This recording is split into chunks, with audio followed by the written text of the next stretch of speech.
right, we're back on the Sports Media Club podcast. NFL draft is behind us, and of course, there's a lot of talking point. Who were the winners? Who were the losers of the draft? The Jets take Zach Wilson. Am I surprised by that? No, not one bit. They were going to take Zach Wilson from the very beginning. The Giants, a lot of questionable moves that were made. I don't like the Tony pick at number 20. Of course, the Eagles decide to ruin Giants fans' day once again from back in December to now. My voice is going.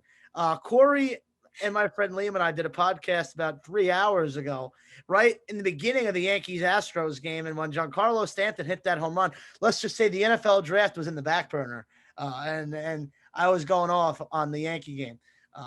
This is just how I am, all 162. I'm losing hair as we speak. Look at that. That is bad. That's why I wear hats all the time. Anyway, let's break down the first 5 picks. Obviously, the best one out of that group, 1 through 5, is Trevor Lawrence. I don't think any of us could disagree there. This guy is a complete stud. Now Kai Pernilla draft analysts had him as one of the greatest, best prospects, that they've ever rated. I'm not saying he's one of the best players he's ever rated. Don't get that confused. But I agree with it. This kid has it all. This guy has an absolute cannon. He can run. He can run like a running back. He's super accurate. He's a great leader. The guy, I saw a stat. He's never lost a regular season game in high school or in college over 7 years. The guy's a proven winner. He's won national championships. He almost won a couple more. The guy's an absolute stud. I think he's going to be an absolute superstar from day one. Jake, thank you. There may be something a little bit wrong with your AirPods because you're coming out of mine. I don't know if it's just mine, but you're coming out just a tad muffled. Maybe it might be the AirPods, but we can work around that. Who did you guys think out of the top 5 was the sleeper, 1 through 5? Trey Lance is going to be the Trey Lance. That was out of Trey nowhere. Lance, unlike Trevor Lawrence, Trey Lance is going into a winning situation in San Francisco. Coming off a Super Bowl 2 years ago, this team has playoff aspirations and an actually competent front office and coaching staff who, unlike Zach Wilson, unlike Trevor Lawrence, the front office has actually shown that they are capable of surrounding their quarterbacks with talent at the offensive line and the wide receiver positions. Trey Lance might not have as much raw talent right out the gates as Trevor Lawrence or Zach Wilson, but I believe 5 or 10 years down the line, he may be even more successful than them as a team player, because I believe that the 49ers have a willingness to win and to succeed that right now the Jaguars are coming off a 1-15 season. Their ownership isn't intent on spending. The Jets are just a dumpster fire, as they have been for the past 15 years. And Trey Lance, to me, looks like he's going to be maybe not the best quarterback in this draft, but he's going to be the best fit in this draft. As the 49ers, they're a big market team, so they'll be able to get some of that additional revenue coming in to purchase a few other offensive weapons to surround Trey Lance with. And I think that while Trevor Lawrence might be the most talented, I think Trey Lance is the most likely to succeed in the long run. Yeah, Ethan, they were talking about that very similar on draft night. They said whichever quarterback goes to San Francisco is going to be set up, by the way, a 4-for-5 night for Giancarlo Stanton. Dude's just on a tear. Whoever goes to San Francisco, I'm watching the game as we do this. If anybody I've got an Orioles game on right now. 10 o'clock first pitch. Go with the knee slam tender, baby. They were saying during the draft that whichever quarterback went to San Francisco is going to be set up for the most success because of the Kyle Shanahan system. Now, out of all the quarterbacks that were taken in that first round, Trevor Lawrence at number 1, Zach Wilson at number 2, both of them are going to be starters week 1. Trey Lance is not going to start week 1 because he barely played last season, and the 49ers are committed to Jimmy Garoppolo. So the no-brainer there was to go with a guy that is not ready to start an NFL game just yet, which is why they are set up for the most success. I would say the Bengals made a very wrong decision getting Jamar Chase over an offensive lineman. I guess Joe Burrow tearing an ACL doesn't make them learn their lesson. But I guess they wanted the LSU connection there. That was the 5th overall pick. Did anybody disagree with that pick? I did. I'm going to tell you why. I definitely did. absolutely egregious pick. Okay, Jamar Chase is a stud. He's going to be a star. No matter, I don't care if he's in Cincinnati his entire career or not. I think he's the best wide receiver prospect from Julio Jones, and the Atlanta Falcons gave up a lot to trade out to get him the third pick. The Bengals are going to get Joe Burrow killed. They already did. This guy lasted 10 whole games. 10 games. And he only tore his ACL. 10 whole games. They already got this guy killed. And one of the best offensive line prospects we've seen in a while is available, and you don't even pick him. And they already have two good young wide receivers. Jamar Chase is great, but that was an absolutely egregious mistake by the Bengals. That's going to come back to haunt them. As I would be surprised if Joe Burrow gets hurt again. Jake, Cincinnati. If you can you try to take your AirPods out, because we heard the same thing. It's not a big deal. We hear you, but it's just sorry. So the Cincinnati Bengals. Is that better? A little, yes, it's a little bit better. I think so. The Cincinnati Bengals are determined at every quarterbacks just die. They're not going to succeed. And while Jamar Chase is a great prospect, it won't matter if Joe Burrow doesn't have the time to throw him the ball if he's getting killed 3 seconds in, because the Bengals offensive line, if you can call it that, is made out of paper mache. And the fact that perhaps the best offensive line prospect that we've seen in 10 years is on the board, and that covers your biggest weakness, and you pass on him, I think that's egregious. I had Penei Sewell going to the Bengals because just like Ethan and Jake said, they need to protect Joe Burrow. Do they want him to tear his ACL again? Because it really seems like they do. This franchise doesn't know what they're doing. I truly think that Cincinnati, the Bengals, are going to turn Joe Burrow into a bust through no fault of his own, because they are intent on getting him killed. Yeah, I don't know if you could say it's no fault of his own. He's the one who wanted Jamar Chase. That's the thing, is that he doesn't know what's best for him. They got Riley Reif to play tackle. They have Jonah Williams, but guess who was there last year? Jonah Williams. Riley Reif is not that special in the rest of that offensive line. So yes, I agree, it's a bad pick. I think Burrow and Chase will be a great duo if Burrow has the time to throw the ball, but I don't think they'll be good enough to really win games because of that offensive line. So I agree with what all of you are saying, but I won't say it's not Joe Burrow's fault, because he's the one that advocated for picking Jamar Chase, as foolish as that is. So I just think he doesn't know what's best for him. Let's go through picks 6 through 10. And of course, Corey, you're up there right at number 6, Jalen Waddle. First wide receiver taken from Alabama out of the two Alabama bunch. Were you hoping for Devontae Smith, or were you set with Jalen Waddle? Look, after Chase got taken, I was okay with Penei Sewell, with not Jamar Chase, Jalen Waddle, or Devontae Smith. I had Smith a little bit higher, but they're very similar. Not similar, they're very close. They're different play styles. Waddle's very explosive. Smith is a great route runner. But they're both going to do great things for that offense no matter what. So I'm happy. I mean, he's a great threat in the receiving game. You pair him with another speedy guy like Will Fuller, and I'm excited to watch this offense along with obviously Devontae Parker, Mike Gesicki. I'm just really excited, and I know Ethan's a Dolphins fan too, so I want his take on it too. So I think that, as you said, there's going to be some controversy that they didn't take a different wide receiver, and I think that Jalen Waddle, he's going to have a desire to prove himself on a team that is having a prove-it year. Last year's Dolphins were overachievers. Going 10-6 with that roster was a bit of an overachievement, and now is the year where the Dolphins have to show whether that was a fluke or if they're a legit team. And they also have the 17th game, the extra game this year. I think that Jalen Waddle, if he comes in and if he's committed, he can be a very good weapon in both the near future and down the line for Miami, who is looking to build on their success last year and keep going strong into this year and the next year. Yeah, it's the year for Tua to prove himself for sure, and I think he'll have great success with his former college teammate, along with Will Fuller and Parker. And I don't think any of them will really shine as the best wide receiver. I just think they'll all three will be solid receivers. And, they got more offensive line help with Liam Eichenberg. And I think they're setting up Tua for a good year to prove himself after, fully recover from his injury and everything. And the team's building around him and trusts him. So, yeah, I'm excited.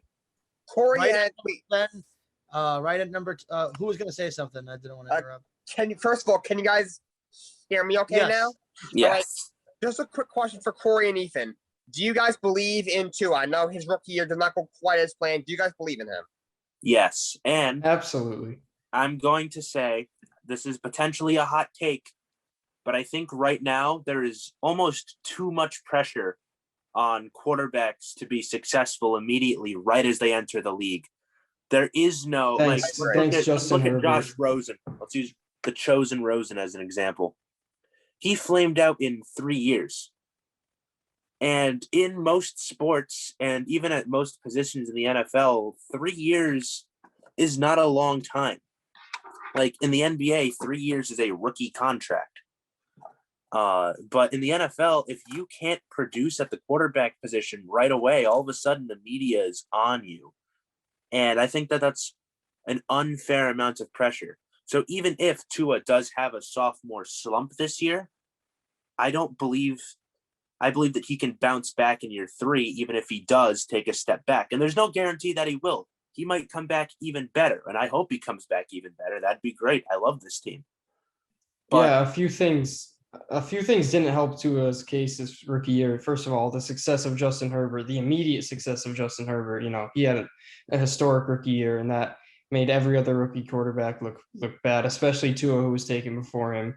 Burrow was pretty good, but I wouldn't say Burrow was that far ahead of Tua. And the other thing that didn't help is the fact that the Dolphins overachieved. I mean, they were in the spotlight and they didn't win because of Tua, and because of that, he got a lot of hate. But he did enough to win the games for sure, and he was a part of that success. And you look at you talk about rookie quarterbacks get spotlighted way too much pressure, and I agree with that, because you look at a guy like Sam Darnold. In his third year, had a worse year than rookie year Tua. But Sam Darnold's, he's in a terrible situation. Give him a better chance. But Tua, who had the receivers with the worst separation in the entire NFL, it's his fault. So there's this double standard for rookie quarterbacks because of the team's success. Sam Darnold's on a terrible team, so people don't blame him fully. But Tua wins and gets more blame. It just doesn't make sense that the success is actually detrimental to a rookie quarterback. Let's move on to the other picks in this draft. I know the Giant fans are not happy with Philadelphia getting Devontae Smith. I know, Molly, you're a Giant fan. Did you know that it was too good to be true that Devontae Smith is falling right into your lap there? I texted all my Eagles fans or all my friends that are Eagles fans, and I was like, I respectfully have disrespect for you. But no, honestly, I got to give Dave Gettleman kudos for thinking of the future for the Giants. He drafted down so we can get these future trade. What? Dave Gettleman kudos. That's a good joke. Screwed up your franchise Joke, again. Molly. I got to give kudos. I think again. To be fair, when you can win 7 games and get a playoff spot in that division, So what? It's It's the very NL, good. That's a good the point, NFC. Ethan. It's the NFC least, bro. It's just the I Washington think we're football gonna be team, a hard the division this Philadelphia year. Eagles. We're gonna be. Like- I think we're gonna be a difficult division this year. Look, we're gonna have all these players coming back from injuries. I mean, I don't know if I'm being biased. I'm just really excited. You might The need a whole Washington, series the to win to get nameless the playoff Washington spot. team's gonna win 9 whole games. Woo! And they're the best team in the division too. I wish Robbie was here right now. Yeah, we So- might need to hold off and get Robbie No, but- here. I mean, honestly, the New York Giants might win a whole 7 games next year. They might win the whole division. I think they made smart decisions. I'm really excited to see. I think as Kadarius Toney, the Jaguars were gonna take him. There's statements that Urban Meyer was saying that he was gonna take him at 25. So I'm glad that the Giants snatched him before he did. You I didn't need a receiver. Yeah, and on top of that, you also have Rashad Bateman on the panel. I just Think about it. Daniel Jones really had no one to throw to last year. Like there was Yeah, really yes, no he did. reliable Sterling Shepard? receivers. Sterling Shepard, Darius Slayton, Evan Engram is Yeah, but not still, they perfect, weren't. but decent. Here's the thing. Dave Gettleman is trying to set up Daniel Jones for what he expects this to be a career season. Robbie actually just entered the waiting room, so perfect timing there. Gettleman is trying to figure out if Daniel Jones is the quarterback of the future. And the only way to tell if he's a quarterback of the future is to surround him with talent. Drafting Micah Parsons, drafting another running back behind Saquon Barkley isn't going to figure that out. If you surround him with wide receiver after wide receiver and you have a healthy Saquon Barkley back and he doesn't produce, well, then you can't blame Sterling Shepard and you can't blame Darius Slayton and you can't blame Kenny Galladay.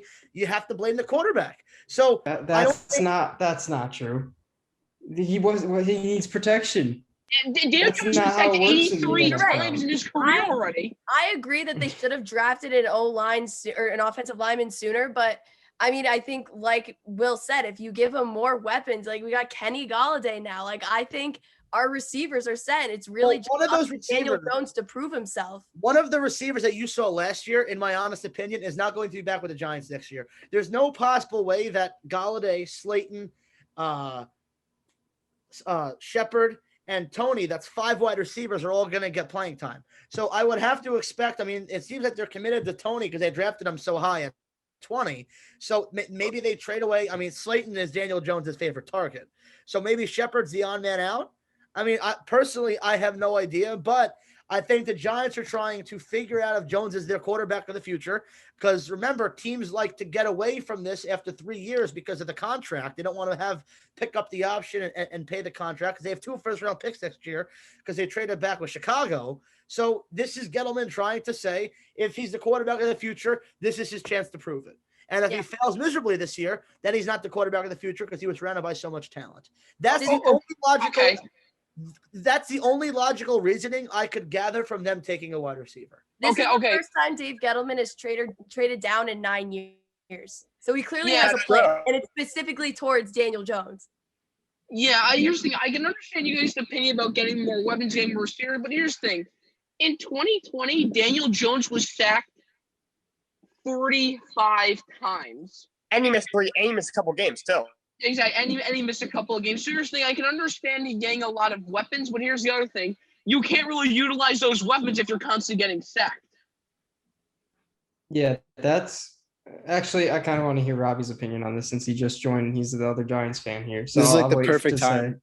I jumped on at the perfect time to address this is exactly what I want to talk about. Okay, so I don't know the exact number, but there's a statistic that Daniel Jones has like statistically the least amount of time in the pocket because of that offensive line. So I definitely have a little bit of issue with not addressing an offensive line, but Daniel Jones is on year 3. To be honest, I've been on the bandwagon. I've had a lot of faith.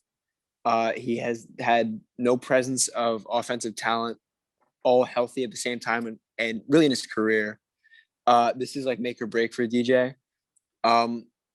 The problem is offensive line, but it also is with Jason Garrett and the offensive scheme that he wants to build around Jones, because that was something that was not questioned. Obviously, we can praise Patrick Graham's defensive scheme for being one of the best in the NFL, but how about Jason Garrett kind of having a lackluster season? They tried to mix it up. You know, Joe Judge tried to bring in some special teams plays, but none of them really worked well.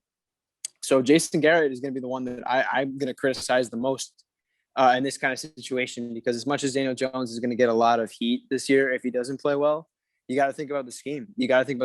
And even without an offensive line, you can still succeed. So I think the scheme. I think you got to look at the offensive coordinator. Well, Robbie, that brings up a good point because. Can I make my? I just have one last thing. I think the Giants. I think they did a good thing in trading back. I think first of all, I think Devontae Smith shouldn't have been the number 1 target at 11. I think it should have been Rashawn Slater, and the fact that he was going to be there. They could have easily taken him and been like, okay, the Eagles just gave up a 3rd-round pick for a guy we didn't even need. But trading back, getting another 1st-round pick, that's a great move too. You know, you have 2 firsts next year. My problem is the fact that Christian Darrisaw had fallen to you guys. And in Daniel Jones, you know, we already went over the fact that he's under pressure, a ton of pressure. And your problem for years has been the offensive line. and to pass Let's not on mention Darisaw. Elijah Tucker was there as well. No, he wasn't. The Jets had taken. Well, at 11, yes. At he was. 11, But yeah. I'm saying at 20, when they traded back, he had still fallen. He was still alive for you guys to take.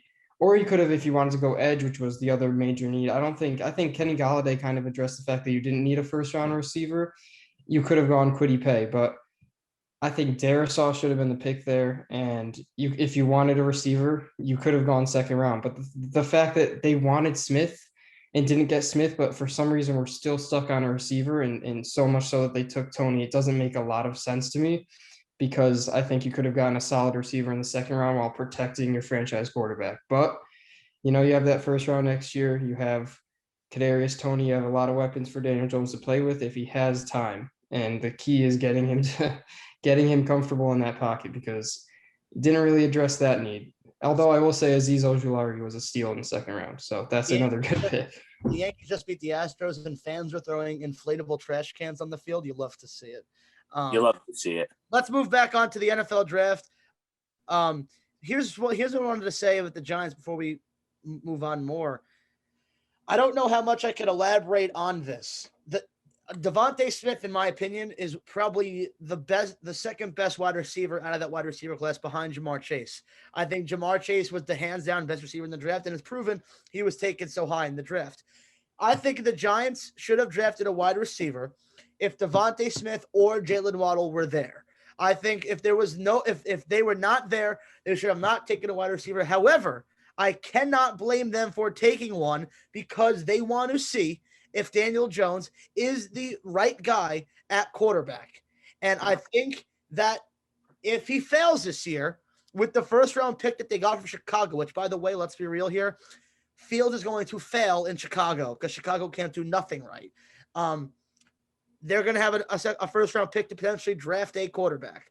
But let's move on to the other picks that we're taking, starting at number 11. Justin Fields. We're just going to brush over that hot take.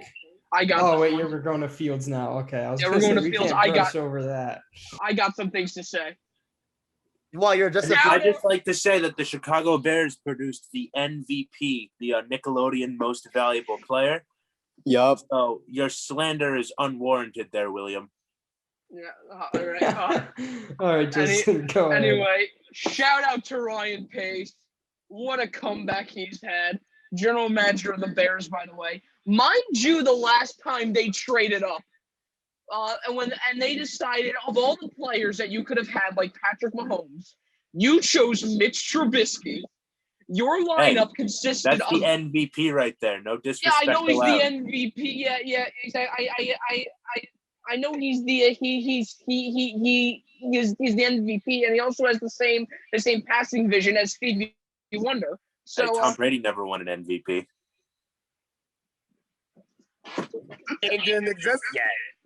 Yeah, exactly. Yeah, Tom Brady. Yeah, Tom. Yeah, okay. Yep. Yeah, no MVP. You're right. But anyway, so your lineup consists of Mitch Trubisky and Nick Foles, and then you traded and then Mitch Trubisky went to the Bills, and then you got Andy Dalton and Nick Foles. So trading up and drafting a quarterback who I personally thought should have went to the 49ers. I thought for what he was taken at, for Justin Fields taken at, it was he was taken pretty low, I should say, because I thought he was going to get taken third. But you know what's even worse? But here's the problem. Apparently they're going to start Andy Dalton before they start Justin Fields, which I find is absolutely absurd. I find that blasphemous. I find that atrocious. Justin. I watched Ohio State's games this year like a nut, because I knew with my luck and with my Jets' luck, we would not get in Trevor Lawrence. It was just too good to be true. The franchise that has screwed up everything over the course of my lifetime was not going to fall with the most prized prospect we've ever seen at number one. Justin Fields failed miserably against really, really, really good defenses. Oh, yeah, because Zach Wilson was so much better against Coastal Carolina, right? Zach Wilson, in his first ever bowl game, went 18 for 18. At first ever bowl game was a freshman. Dude, did you watch that game? His receivers were wide open. Oh, in his first game? I'm Oh my sorry, but God. like Justin Fields plays in the Big Ten. Like, there's not many really good Big Ten football schools out there, aside from Ohio State. Stop. Come on, Stop. You're all right. Northwestern, Will, like no, Will. no, no, no. Northwestern's Do you watch good. I college watched football? Will. I watched. Indiana Oh, you're is Oh smoking my the God. hallucinogenic week honey on right now, Saturdays. man. All right, I don't all know right, Indiana's all right. What? Indiana's good. Indiana's a good football team. You guys think Indiana's good? And very good. This That's the They did. example you use Oh. of a good football team. Then I He guess Ohio failed you- State. against Indiana. Indiana. He wasn't good against Indiana. He was State. horrible. not that bad. Northwestern. The Indiana quarterback had an extra game. He was overshadowed. The only other game he was really bad against was Northwestern. He was banged up again. He took a big hit. I think he messed up his hand that game. And the only other game he was bad against was Alabama, who has the best defense in the country, and He he was has like Sam Darnold 50% tendencies. 50% at best in that He game. has Sam Darnold tendencies when he's Can under Sam pressure. Darnold run a 4.4? When he's under pressure in the pocket, he throws the ball away blind, and it's an Can interception. Sam Darnold run a Will, 4.4? I just can't believe that you called the Big Can Ten he bad. throw the ball 80 Like, yards? No, There's he, a- with Justin- ease? Justin Fields is the reason why the Big Ten played a football season this year. He was the face of the Big Ten.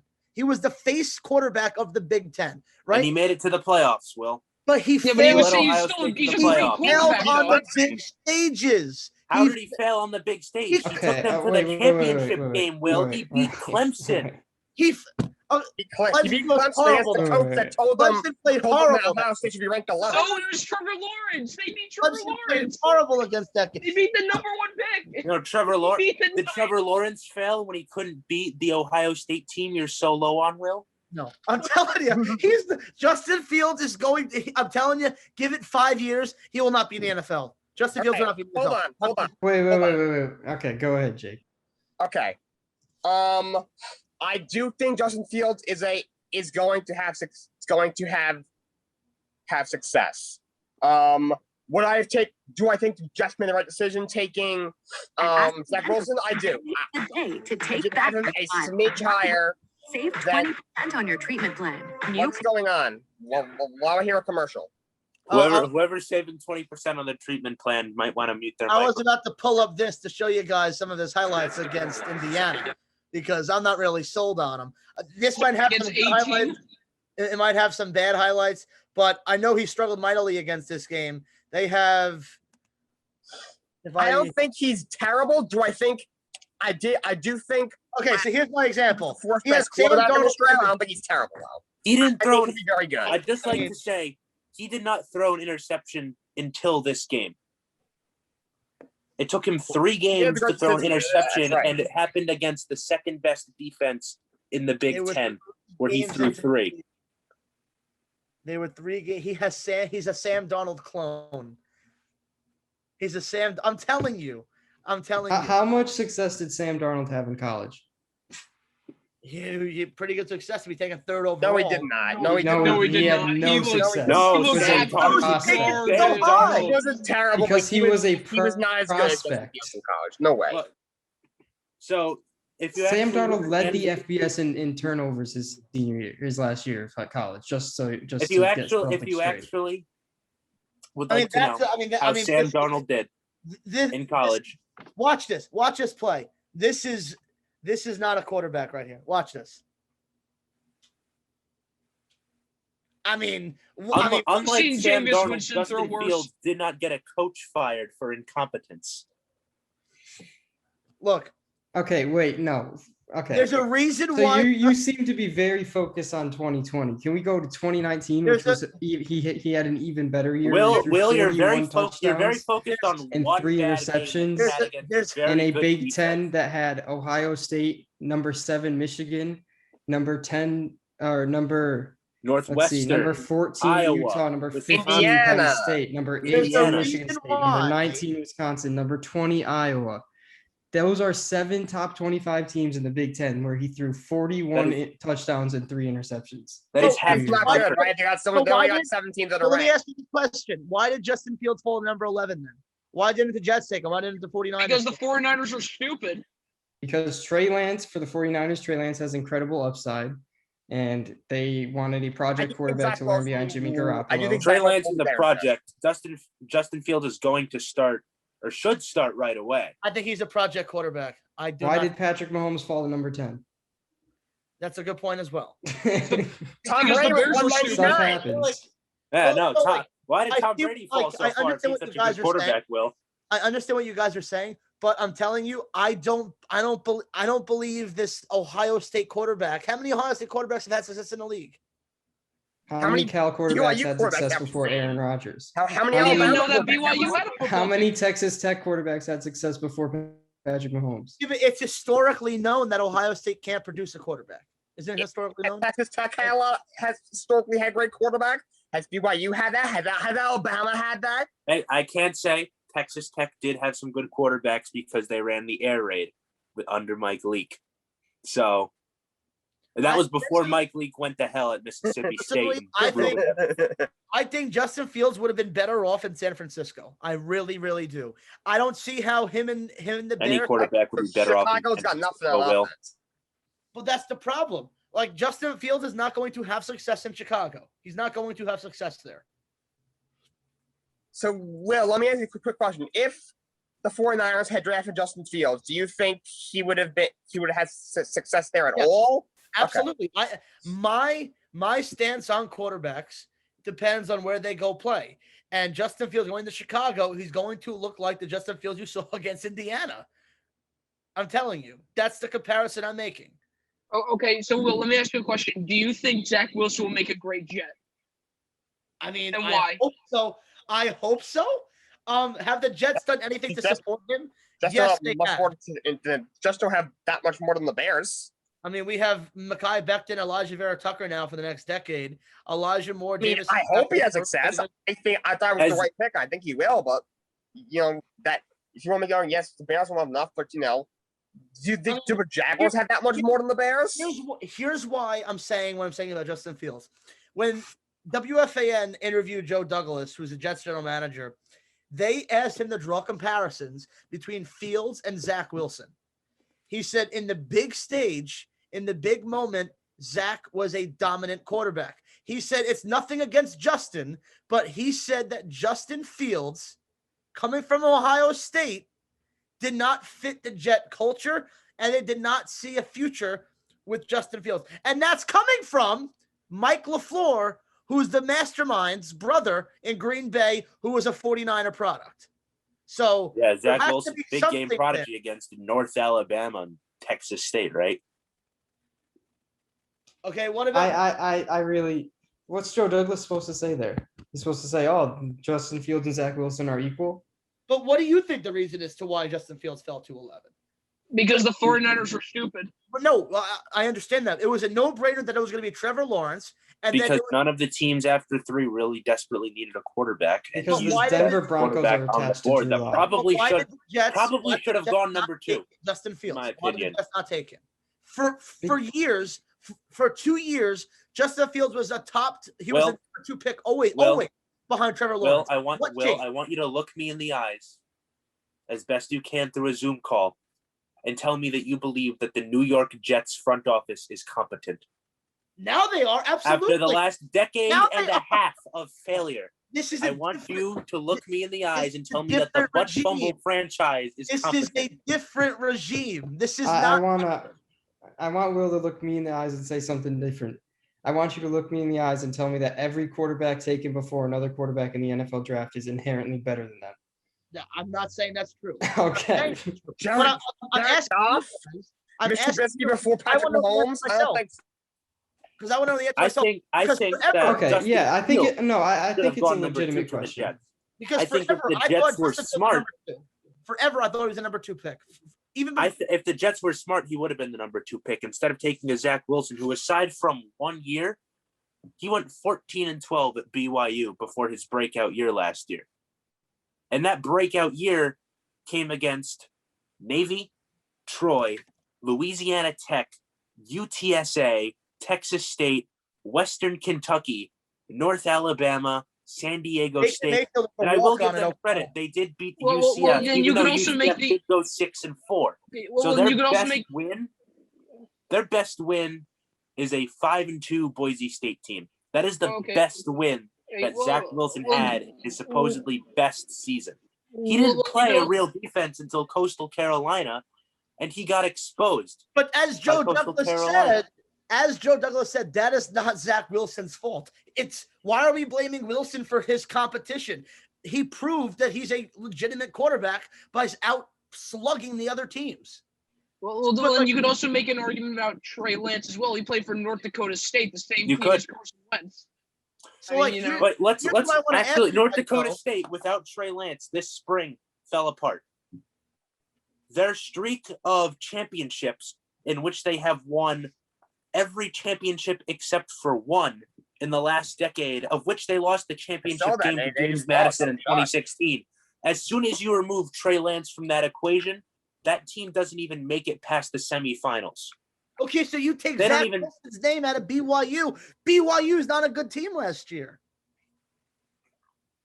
BYU I think that's true. With Zach Wilson either. That's the thing. They went 7-6 with Zach Wilson at the helm 2 years ago. And meanwhile, Ohio State. Yeah, but Baker Mayfield did not have a good season until his last year at Oklahoma, which prompted. That's not true. That is not true at all. Well, come on. He was that was his best year, but that was his best year. Obviously, he won the Heisman. He wasn't as good. But the guy in his last year, the guy won the Heisman. He doesn't get better than that. He was the last 2 years over his entire term as a starter. He was overall very good. His last year was just above and beyond. But I want to know, here's why I'm skeptical. Because I trust Joe Douglas because he's not Mike McCagnon and he's not John Idzik. This is the best general manager I've ever had in my lifetime as a fan of the New York Jets, and I'm 21 years old. Or I should say, I'm going to be 21 years old in a month. I turn 21 June 9th. I've never seen the Jets be this competent before in my lifetime. Never. Very ever. small sample size, but yes. I get that. But what I want to know, and yeah. This is why I'm skeptical about Justin Fields. Why did the Jets and why did the 49ers and why did all these other teams not draft Justin Fields? What stood out the most about Zach Wilson than Justin Fields did not? Is there off-field things? I can answer that. On-field things? Why did the Jets not take Justin Fields at number 2? Because forever, my heart was always on Zach Wilson because of the flashy play. He fits the New York style with the swagger. Maybe if Justin Fields was a Mormon, he would have gone number 2. No, I don't think that's true. But why is Justin Fields on number 11 and why is Zach Wilson number 2? Why did that happen? I do think Zach Wilson is better than him. I do. Yeah, Zach Wilson shows more promise than Justin Fields, in my opinion. But for the 49ers, I don't know what to tell you with that one. Because honestly, I've said this already before, but the 49ers are kind of stupid. How does the 49ers and Denver? What is John Elway can't draft a quarterback for his life? He's never drafted. Denver has never drafted a good quarterback. Peyton Manning was a free agent signing. They did not draft Elway. He drafted by the Colts. He said, I'm not going to play for you. He said he would rather play for the Yankees, who also drafted him, by the way, fun fact, than play for you. So they trade him to they look at all the quarterbacks that they've drafted. Tim Tebow, Trevor Siemian, Paxton Lynch. They probably figured maybe it's just the curse of the Denver Broncos. I think you know who else was a number 2 pick? Ryan Leaf. He was bad. I think the question that Jets fans want answered is, will Zach Wilson be the next savior for the Jets since Joe Namath? Joe, it's like, I don't know. Well, Daniel Jones is no savior either. He runs an 80. He runs 80 yards, 8 yards just to fall on his ass. Oh, geez. I don't think the media will. Why'd you have to go so hard at Daniel Jones there? But no, Daniel Jones is catching strays for no reason. Nobody said anything about Daniel Jones. You're just coming out. Justice for Daniel Jones. Justice for Daniel Jones. Yeah, thank you, Robin. Yeah, he's got more fumbles than Jamarcus Russell did at this point in his career. What I was gonna say is that Zach Wilson is going to be turning 22 after training camp starts. So if he goes out and plays a game for the Jets and wins, he is going to be the second youngest quarterback in Jets franchise history to win a game at a start. The current second position for that is Joe Namath. Sam Darnold first. Yeah, I love how the current bar for the New York Jets. I mean, I'm a Jet fan. If Joe Namath does not win Super Bowl 3, he ain't a icon. Excuse my language. He ain't an icon in New York. He's not. He is not a great quarterback. He's not. If it's not for Super Bowl 3, Joe Namath is not spoken about. He's not in the commercials. He's not that. So if you take away Super Bowl 3, this team doesn't have a quarterback. We just don't. We're a franchise that is looking for quarterbacks left and right. We don't have that. Will shows a lot of anger towards a guy from the 60s. We don't like I get it. He's great. Super Bowl 3, what have you. I was not alive during Super Bowl 3. My father was not alive in Super Bowl 3. Obviously, I'm 20 years old. We're in Super Bowl like 50 now. I would just be like time zoning if I was in Super Bowl 3, right? All I'm saying is that if you take the Super Bowl out of the equation, no Jet quarterback has won a Super Bowl. So is Joe Namath the savior of the franchise right now? Sure, why not? He won us a championship. But right now, we don't have another savior to this franchise. I thought it was Mark Sanchez. I was wrong. I thought it was Geno Smith. I was wrong. I thought it was Sam Darnold. I was wrong. Fourth time the charm? I sure hope so, Zach Wilson. We'll see. All I'm going to say about the state of New York City football is that the Giants and Jets combined to play 32 games, and they combined to have less wins than the New York Red Bull football team or soccer team who plays 23. Yeah, and Red Bull. Yeah, MetLife Stadium's a dumpster fire right now. I would agree with that, Ethan. That's a good point. You know, you may call it a dumpster fire, but I will be the first person to watch a game at that stadium. I'm so The best excited to football go back. team to play in I'm right MetLife there with Stadium you, right now Molly. is the New York Guardians. Live 40 minutes away. Justin, pick me up.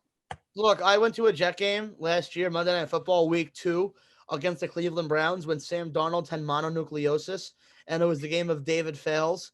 And he threw like for 100 yards, and Le'Veon Bell's hurtling over Cleveland Brown defenders left and right when the game's like out of reach.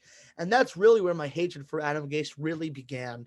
And I'm not going to get any Dolphins fan could have told the Jets that hiring Corey Adam Gase Todd. the Corey stupidest Todd. fucking move ever. Corey Todd. He also Don't you- tried to don't tell me you- how bad Sam Darnold was, and I refused to listen to him.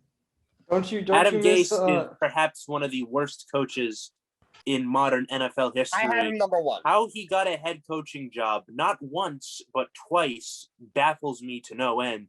And honestly, the only emotion I feel towards the New York Jets and their fans or at least the fans of the Jets for employing him is pity.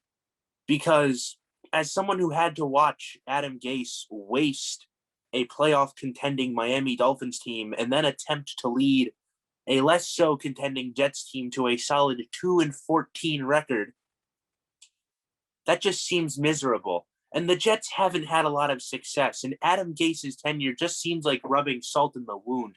I can't even make fun of the Jets. It feels like I'm kicking a puppy, basically. It feels like I'm kicking a child. Yeah, I know. Will, don't you just miss Adam Gase and his No, I don't. I'm very extremely unnecessary loyalty? We have most of garbage is gone. We have other topics to get to before we end the show. I'd just like to say that the most successful Jets team this entire millennium is the butt fumble team. And I think that says all you need to know about the franchise. I just like to say David Fales was on the Dolphins when Adam Gase was there, and for some reason he was so loyal to him that he brought him to the Jets to start that game that we'll witness. Need a backup quarterback because right now it's Mike White. Nobody knows who that person is. All I can tell you is it's probably going to be Nick Foles because Nick Foles' name has been attached to the Jets forever, and Joe Douglas likes him from his time in Philadelphia. So if Nick Foles is our backup quarterback, we'll see what happens. But before we end the show, everybody here, I want you to tell me who your sleeper pick in the first round is. We'll start with Molly because she's the closest one on the screen. She's in the top left, the first person I see on the Zoom camera. Sleeper pick in the first round. Who is it? Oh, God. All right. So, I mean, I was really blown away when Trey Lance went to the 49ers. So, and we already touched on it. But also, Kyle Pitts going to the Falcons. I was really happy to see that. Sorry to all the Dolphins fans. So since I was second, I guess I'll go. My sleeper pick, I don't think he's a sleeper. That's Micah Parsons. How he fell to 11 to the Dallas Cowboys is beyond me. I think aside from everybody in this draft, in my opinion, he is the best defensive player in this entire draft. Say what you want about Patrick Surtain or J.C. Horn. Micah Parsons, in my opinion, is the best defensive player in that draft. Penn State, they don't really have that many guys go this high in the draft, and this guy was an absolute stud. Also, there are very good linebackers for Penn State. Yes, they do. Micah Parsons, the Cowboys have a really good offense. We know that. Now they just made their defense a whole lot better. Jake, you're in the next part of my screen. You're up. This is a guy that we already mentioned. I think Devonta Smith. You could argue if he was about 20 to 30 pounds, heavier or had some more muscle, he could have been picked before Jamar Chase. I think this guy is going to be an absolute superstar. I thought it was a great move by the Eagles to move up ahead of their division rival, the Giants, to basically steal him from the Giants. I mean, they only gave up an extra third round pick for him, and for a guy as talented as him, I think that's really nothing. So I think this guy's going to be a star, and if they believe in Jalen Hurts, he's going to need someone to throw the ball to. He really didn't have any receivers. He's got two good tight ends, but Ertz may not be on the team week one, and he definitely won't be there long term, I don't think. And Goddard's in the last year of his deal, so he's got to get weapons for the future. And now he gets one who I think will be a superstar. So he's a guy that if he wasn't underweight, I'm tired of people judging people because they're too small. There's been plenty of athletes in all sports that people said too small will never succeed, and they go out and had Hall of Fame careers. Lots of people have a Hall of Fame career, but I think he'll be an absolute stud receiver for the Eagles for a long time. Next one on my screen is Justin. Justin, you're up. Okay. As a Jet fan, I obviously do have my issues with the Patriots. But I think that Mac Jones. Don't say Mac Jones. I was going to say Mac Jones. Mac Jones is a product of Devontae Smith, Jalen Waddle, Najee Harris. I'm sorry. Yes, that is true. However, I personally thought that the Patriots were going to draft a wide receiver, considering that Julian Edelman retired. I said the Patriots, right? Yeah, I think I said the Patriots. Yeah. I thought they were going to draft a wide receiver because Julian Edelman retired, and he was also cut from the team anyway. But honestly, I don't think Cam Newton is good. He's just now. I think Mac Jones is better than him, and I think they needed a quarterback. And I don't think that they are completely there yet. No, Jay, your Patriots screwed up by taking Mac Jones. I hope he fails on the Bill Belichick. What do you have to say about that? You're on the Sports Media Club podcast. Here we go. We're going to get a Patriots fan discussion. I don't want to hear that Mac Jones. Oh, no. He's a By the way, Mac is Cam spelled backwards. He's a product of Alabama. Jalen Waddle, Devontae Smith, Najee Harris. Who's he going to throw the ball to? Let's hear it. Why do I get roped in every time? He wants smoke right now. I do. He wants all the smoke right now. Will wants that clip for the big clip. He wants the big hot take out of context. I don't know what it is. How is Mac Jones a good fit for New England? All I'm gonna say is here. All I have to say is we'll see what happens with his development. Because guess what? All these rookies need to develop and get used to the systems, to the new systems that they're in. And then once the preseason starts, we can get a look at them, see how well they're adjusting. Once the regular season starts, if they're starting or not, that'll speak for itself. By the way, the Yankees won today to beat the Astros. Good shit. So then there we go. Have a good one, everyone. I'm not saying that Mac Jones was the best pick and was the best quarterback in this draft by any means. But I'll certainly say that he was that. I mean, let's face it. I don't think everybody here is a Patriots fan. We could all admit that the Patriots needed a quarterback. They really did. Cam Newton isn't cutting it. That's all I have to say. Next up on my screen, I have Corey. Yeah, I just got to say, I'm really going to enjoy rooting against Mac Jones. It's going to be so much fun to just root against him. He just seems like a very unlikable person. One of the most unlikable quarterbacks on perhaps the most unlikable team. Yep, I'm going to have a lot of fun rooting against him. I think Tom Brady's more unlikable before Mac Jones is. All of them are hilarious. Sure. We'll see if Mac Jones has as many interceptions per game as DUIs per year at Alabama. It's going to be So much fun. And not every unathletic quarterback is Tom Brady. Just remember that. But you guys like to mention a lot of the skill positions. Give a little love to the big guys. My favorite pick of the first round was Christian Cignarella to Minnesota. The fact that they were able to trade back with the Jets, get like 3 mid-round picks, and still get a guy that probably was one of their top targets at 14 at 23 and fix that and shore up that offensive line. He was a top 3 tackle prospect, which is laughable that the Raiders took Alex Leatherwood, but that's another topic. And the fact that he fell to the Vikings after trading back and acquiring more picks was just a huge win for the Vikings. And that was my favorite pick of the first round. Next up on my screen, I have Ethan. So my steal of the draft is maybe a bit of an odd pick, but I'm going with Zaven Collins out of Tulsa. And the reason why I'm choosing this is because he succeeded at a place where college football players go to die. Tulsa is a historic bottom feeder. They have been for their entire existence. They have 3 winning seasons in the 2010s. And quite frankly, they exist to just get beaten up by other small schools and occasionally get a payday to lose by 70 to Oklahoma State. Tulsa is not a good football program, yet Zaven Collins was able to turn that program around and take them from 2 wins to 6-3, anchoring their defense. And the turnaround, when he arrived on campus, they won 2 games. Then they won 4, and then they won 6-3, and they almost won their first and only American Conference Championship, and they fell by 3 to Cincinnati.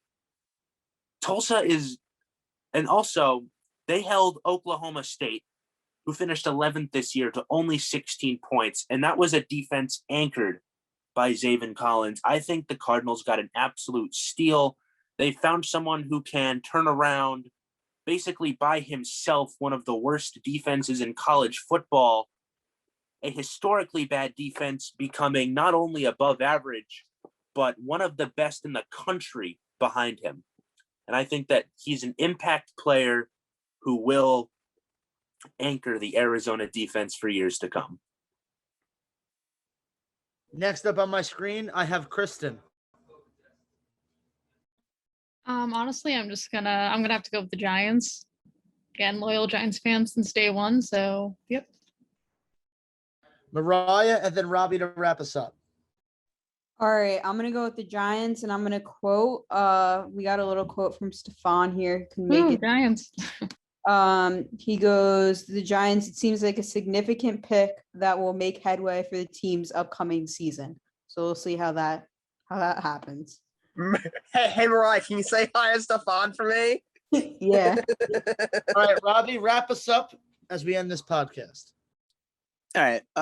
So I heard a little bit of Mac Jones slander, but you know what? The Patriots have a system. They have Belichick, and you have Cam Newton who's going to mentor him. So to be honest, they're kind of in the driver's seat with that pick. He's not the most talented guy, but like, I kind of liked it. Not gonna lie, I kind of liked it. Like he can't run, but like the Patriots don't like they kind of game plan week to week. So like he could be totally flexible in that kind of way where they might have won that pick. But my other pick, I will pick the Giants because I was looking at a couple Tony highlights and I like him. He's a catch and run guy. He's talented. I didn't know much about him before they drafted him, but you know what? I like it. I think he's going to gel well with the team, and I'm happy we got more receivers. So, yeah, I'm happy about that. I couldn't care less that Mac Jones went to the Patriots. I don't see it as a threat. I mean, you know what you're going to get out of him, and it's not anything special. If they win, it's not because of him. I'm like so dialed take. in. I'm so dialed into this Astros and Yankees thing. Dusty Baker just said how the Yankee fans were hard on Jose Altuve. I love Dusty Baker, but oh my God, what else does he want? Like, what do you expect? Like, it's not just Yankee fans. Like, the Astros, yes, and I love Dusty Baker, and it's a shame that he is facing this scrutiny because He doesn't deserve this. He's a well-respected manager that has a lot of success in this league. And And also, he had no part of that team. He wasn't right, on- and he's on the just team yet. thrown into the crossfire to be the face of this. I respect him for that. No hatred to him because he had nothing to do with it. But it's not just the Yankees. The Red Sox, the Dodgers, and the Rays were all cheated out of a championship because of that mistake that they made. So what do you want from us? And out of all the players, Altuve, Correa, and Bregman were the ones that denied cheating while they were still caught. Well, it's documented that they were cheating. So how is it a big deal that we were harsh on them? I don't know. That's probably for another podcast. I just think that every team's going to do this. The Red Sox, when the Astros come back to Fenway Park, it's going to happen. It's not going to happen every single time they come. Tonight was the first time that they did it, and we all expected that to happen. I mean, am I wrong for thinking that? You know, a team made a huge when they have people feeling bad for the Yankees. I mean, I don't like Yankee fans at all. I think they're atrocious.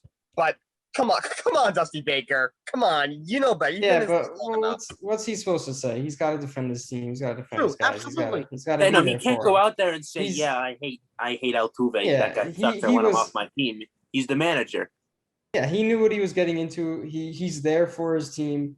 He's really just there to get his team through this time that's not going to be easy because every team hates them. So he's the guy to do that, and he's got to stick up for his guys. But I don't agree with him, but I get what he's doing, and I respect it, even though I don't respect what the Astros did. He said, nothing surprised me. At least there wasn't any violence. They could say whatever they want. It sounded like a packed house tonight, even though it wasn't. He's right. But everybody's going to boo the Astros wherever they go. Baltimore, Texas, Detroit, Boston, LA. It's going to happen. Fans were not in attendance last year. It's going to happen this year. It may even happen next year. It's funny that there's only 4 guys on the team in 2017. I mean, poor Zach Greinke wasn't even on that team in 2017. Neither was Garrett Cole, and they still get booed from him. I mean, Yankee fans, we don't boo Garrett Cole. We only boo Giancarlo Stanton when he strikes out 3 times. But when Garrett Cole gives up a home run, he's untouchable. He's okay. Yeah, but he strikes out almost every time. I'd just like to say that there's a small section of Baltimore Orioles fans who are very vocal, who are trying to organize a special trash can night for when the Astros come to town.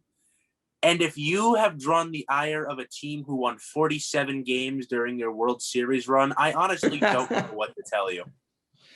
Oh, yes. The Baltimore, actually, no, Baltimore, they're 14 and 15. I mean, they have something. I said it in the group text earlier, but I'll say it now in the podcast. The Baltimore Orioles, who are last in the AL East, would be tied for second in the NL East, and they have more wins by 2 than the division leader. The only thing that would stop them from being in the lead is tiebreakers with the Nationals. So the Baltimore Orioles have more wins than an entire division, and they are last place in the AL East. So Red Sox fans should start to panic just a tad. Yankees all of a sudden 2.5 games back behind the Boston Red Sox for first place. It'll be interesting. I said from the very beginning, I think the Red Sox have a very sneaky good lineup. It reminds me a lot about the Rays from a year ago. But can their pitching hold up? They gave up 7 runs to the Tigers today. But the Tigers bullpen is just atrocious. I mean, they're the worst team in baseball. I mean, good punishment, though, for A.J. Hinch. You want to cheat? You got to watch the Tigers every day. I mean, that's his punishment, right? He's got to watch the Tigers every day. I find it funny that the Tigers are the worst team in baseball. Now A.J. Hinch is the manager there. Sucks what happened.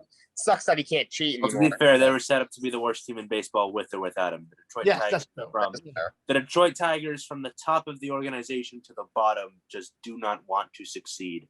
I think that the ownership of that team is just content to make a minimal amount of money through revenue sharing and just lose games and sell 10% tickets at Comerica Park. You know, they could open up to 100% capacity and they'd still be able to maintain social distancing. All right, that'll wrap up this podcast of the Sports Media Club. Jake, when we end this meeting, you can post it up on the YouTube account and send it out to us. Great job, all of you guys today, and we'll talk soon. Have a nice night, everyone.